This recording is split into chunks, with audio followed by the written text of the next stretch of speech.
Hey everyone, welcome back to the channel. Today, we're diving into a story from Bangkok, Thailand, a city that most tourists see as vibrant and modern, but locals know holds countless dark corners where old beliefs still grip the present. This is the story of a massage parlor in the Pathumwan district, and the hands that worked there long after their owner should have stopped.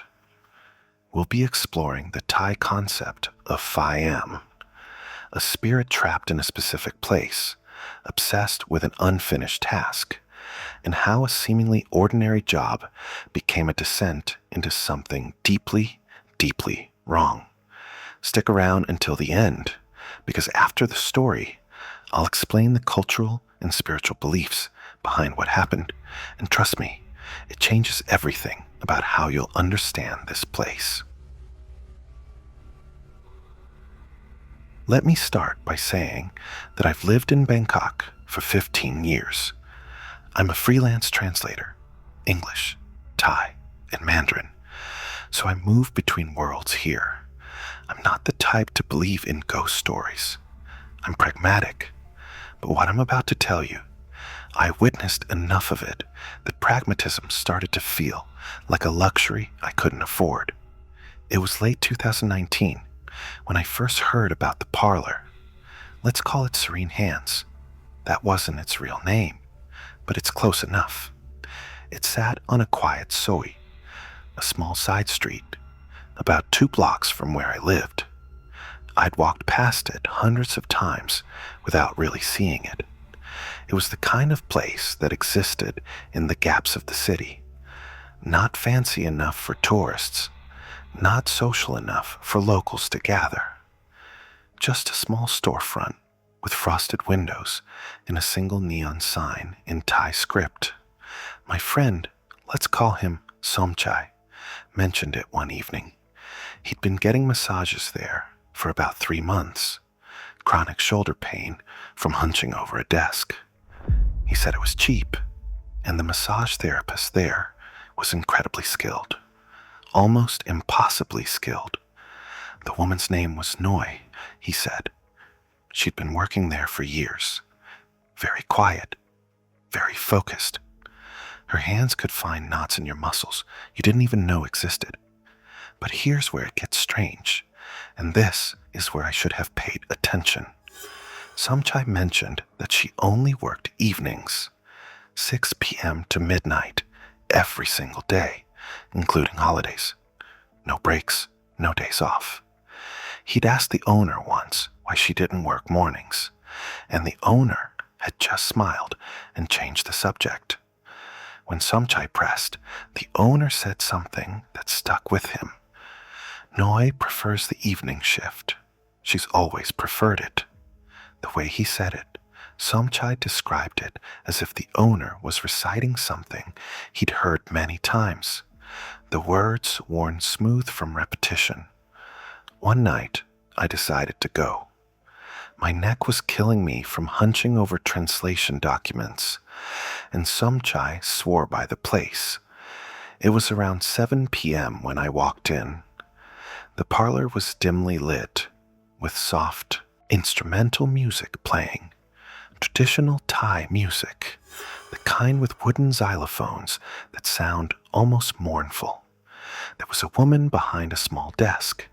She asked me in a bored voice if I had an appointment. I didn't. She gestured toward a waiting area. I sat there for maybe 10 minutes, flipping through a Thai magazine from 2017. The walls were painted a soft cream color, decorated with framed pictures of Buddha and scenes of temples at sunrise. Everything smelled like jasmine and something medicinal. Balm, probably.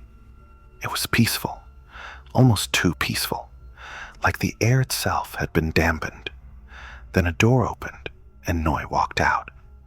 I can't describe her in the way that would really make you understand. She was thin, almost skeletal thin, and her face was very pale. She wore all white, a white button-up shirt and white pants. Her hair was long, jet black, and pulled back in a tight bun. But what struck me most was her eyes. They were very dark, very focused, and they didn't seem to look at you so much as through you. She gestured for me to follow. Her hands, I noticed them immediately. They were very long and very pale, with nails filed to sharp points. But her palms were darkened, as if stained from years of pressing deep into muscle tissue. The massage room was small, lit by a single lamp in the corner. There was a massage bed covered in white sheets. She told me, in a quiet voice, to undress and lie face down. Her accent was strange, not quite Bangkok Thai, almost archaic, the way older people speak. I lay down, and then her hands touched my back. I've had many massages in my life. This was not like any of them. Her fingers moved with absolute precision, finding every point of tension, pressing in a way that was almost painful. But the pain felt right, like she was untying something deep inside me that had been knotted for years. It was the most relieved I'd ever felt, but it was also deeply, deeply unsettling. And that's when I noticed something. The room had no windows. The walls were solid, but I could hear, very faintly, the sound of breathing that wasn't mine or hers. Multiple people breathing softly as if they were standing right outside the door. It lasted maybe 30 minutes. When she finished, I felt simultaneously more relaxed and more anxious than I'd ever been in my life. I got dressed, paid in cash. She didn't speak, just held out her hand, and I gave her 500 baht, and I left. That night, I couldn't sleep, not from pain or discomfort, but from an inexplicable sense of dread. Every time I closed my eyes, I saw her hands moving in the darkness. I didn't go back for 2 weeks, but the shoulder pain returned, and I found myself walking past the parlor again. Against my better judgment, I went in. This time, it was busier. There were 3 other massage therapists there, all sitting in the waiting area, all wearing white, all looking at me with those same dark, focused eyes. Noi emerged from a back room. She smiled, just barely, just at the corners of her mouth, and gestured for me to follow. The second massage was different. Her hands were colder, and halfway through, I felt something that made my skin crawl. Her hands moved to my feet, but I was lying face down. She shouldn't have been able to reach my feet without moving me or the table. Yet I felt her fingers pressing into the soles of my feet, which were still flat on the table at the far end of the bed. I turned my head to look. She was standing at my head, her hands on my shoulders. I didn't go back after that, but here's where the story takes a turn that I still can't rationalize. I started noticing things around the city. In the evenings, between 6 p.m. and midnight, I'd see women in white, walking on the sides of streets, standing in 7-Eleven stores, staring at nothing, sitting on the backs of motorcycles, their hands positioned as if they were massaging invisible shoulders, always in white, always pale, always with that same focused, absent expression. There were dozens of them, hundreds maybe. I mentioned it to Somchai one afternoon. His face went very still.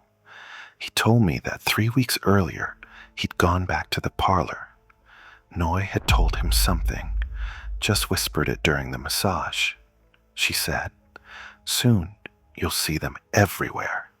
They're looking for people with the same knots you have, the same tension, the same unfinished business." When he asked what she meant, she didn't answer. She just kept working on his back, her hands moving in patterns that almost seemed like she was writing something on his skin. A week later, Somchai called me at 2 a.m. He was panicking. He said his girlfriend had gone to the parlor. She'd come home acting strange, very quiet, moving very slowly. And then, that evening, she'd put on a white shirt. She said she had to go to work. She had a job now, a job in massage. When he tried to stop her, she looked at him with those same dark eyes and said, "I've been working there for a very long time. You're just noticing me now." He hasn't seen her since. I decided to do some research. I went to the Bangkok Public Records Office and looked up the building that housed Serene Hands. The parlor had been registered under various names for 47 years. But here's the thing. The owner listed on the current registration was a man named Prumchai Srinival. He'd owned it for 23 years. But when I checked the registration before that, the owner was listed as Prasid Srinival. And before that, Somchai Srinival. And before that, Noi Srinival. The same first name. For decades. I went to the local temple and spoke with a monk named Fra Ananda. I didn't tell him everything. I felt ridiculous even telling him that much. But I asked him about spirits that could possess places, that could draw people into repetitive cycles. He grew very serious. He told me about Phi Am, a spirit bound to a location by obsession or by an act of betrayal, a spirit that becomes so fixated on an unfinished task that it creates a kind of gravity around that task, pulling others into it. He said that sometimes people who encounter such spirits don't leave. They become part of the spirit cycle, repeating the same actions, the same gestures, the same work over and over, long after death. He asked me if I'd been touched by someone very cold. I didn't answer. He gave me an amulet, a small piece of blessed cloth, and told me never to return to that place. He said that places like that are not haunted by one spirit. They're haunted by all the people who've been trapped there. They pile up, layer upon layer, like sediment. I haven't gone back. I haven't walked past that swa in months. But last week, I saw a news item in a Bangkok newspaper. The building that housed Serene Hands had burned down. A fire started by unknown causes at 11:47 p.m. No one was inside when it burned. The owner had closed early that night. But firefighters reported something strange. The interior of the massage rooms was completely black, as if the walls themselves had been charred for decades. And on the massage beds, they found handprints, hundreds of them, pressed into the sheets and the padding, as if countless hands had been working there simultaneously, all through the night. The building is still standing, by the way. The fire didn't destroy it structurally. It just scorched the interior. The owner has been trying to reopen it. 3 weeks ago, I saw a woman in white on my street. She was standing outside my apartment building, just standing there in the evening heat.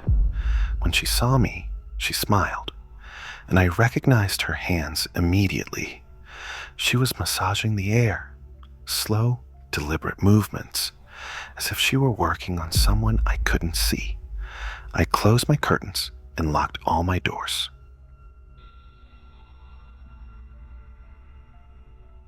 What we've witnessed in this story is deeply rooted in Thai spiritual belief, specifically the concept of Phi Am, or a place-bound spirit.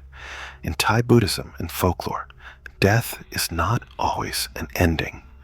When a person dies with intense, unfulfilled desire, whether it's an unfinished task, obsession, or a form of servitude, their spirit can become trapped in the place where that desire originated. Unlike Western ghosts, which are often portrayed as angry or vengeful, a Phi Am is trapped in a kind of spiritual loop, endlessly repeating the action or work that defined them. In this case, Noi was likely a worker, perhaps trafficked, perhaps indebted, who died while still bound to that massage parlor through economic dependency, or worse. Her spirit didn't move on. Instead, she became fused with the place itself. And because her identity was so thoroughly consumed by that work, the spirit began to absorb others into the same cycle.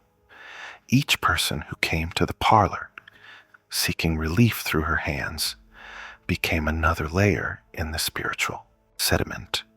They didn't die, not exactly, but they were drawn into her orbit, their hands beginning to move the same way hers did, their bodies slowly transitioning into that same white-clothed, pale-skinned existence.